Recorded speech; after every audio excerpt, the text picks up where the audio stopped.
వృశ్చిక రాశి వాళ్లకు ఈ వారం కుటుంబపరమైనటువంటి అంశాల్లో శుభ కార్యక్రమాల ప్రస్తావన చోటు చేసుకుంటూ ఉంటుంది. ఆ శుభ కార్యక్రమాల నిర్వహణ కూడా సూచనగా ఉండబోతుంది. అలాగే ఆనందకరమైనటువంటి సందర్భాలు నెలకొనబోతున్నాయి. పెద్దవారు చిన్నవారిని అందరినీ కూడా కలుసుకోగలుగుతారు. విందు వినోదపరమైనటువంటి కార్యక్రమాల్లో పాల్గొంటారు. కుటుంబపరమైనటువంటి శుభ కార్యక్రమాల కోసం కొంత ధనాన్ని ఖర్చు చేయవలసినటువంటి పరిస్థితులు కూడా ఈ వారం ఉండబోతున్నాయి.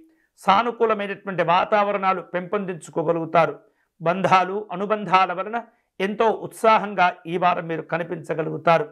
బంధువుల యొక్క కలయిక ఈ వారం కొంత ఆనందదాయకమైనటువంటి పండుగ వాతావరణాన్ని తేగలుగుతూ ఉంటుంది. మీ యొక్క కష్టానికి తగినటువంటి ప్రయోజనాలు పొందగలుగుతారు. గతంలో మీరు ఎదుర్కొన్నటువంటి సమస్యలు, ఆటంకాలు, ఇబ్బందులకు ఈ వారం ముగింపు పలిగించగలుగుతుంది.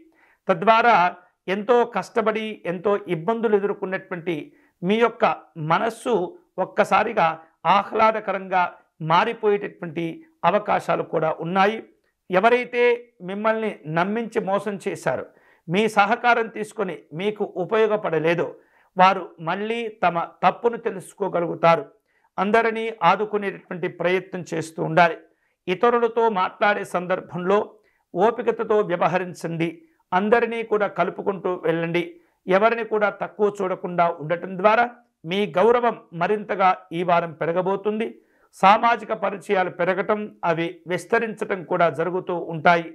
కుటుంబపరమైనటువంటి అంశాల్లో బంధువులతో ఏర్పడినటువంటి కొన్ని రకాల అభిప్రాయ భేదాలను కూడా వాటిని పూర్తి చేసుకుని సానుకూలమైనటువంటి పరిష్కారాలు కనుగొనగలుగుతారు. తద్వారా మంచి మంచి శుభవార్తలు కూడా ఈ వారం మీరు పొందగలుగుతారు. సంతాన సంబంధమైనటువంటి శుభవార్తలు అందబోతున్నాయి. కుటుంబంలో ఆనందదాయకమైనటువంటి సందర్భాలు చోటు చేసుకుంటాయి. పిల్లల యొక్క భవిష్యత్తు ప్రణాళికలు చక్కగా నిర్ణయించుకోగలుగుతారు.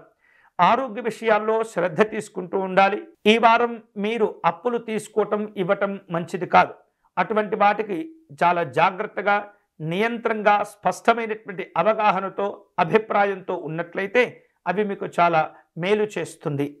ఈ వారం శుభకరమైనటువంటి ఫలితాలు పొందేందుకై పరమేశ్వరుణ్ణి ఆరాధించే ప్రయత్నం చేయండి. శివాలయంలో రుద్రాభిషేకం నిర్వహించుకోవటం, శివ పంచాక్షరి జపం చేసుకోవటం, తెలుపు రంగులో ఉన్నటువంటి పుష్పాలు స్వామివారికి సమర్పించటం, పేదవారికి అన్నదానం చేయటం ద్వారా విశేషమైనటువంటి శుభ ఫలితాలు పొందవచ్చు.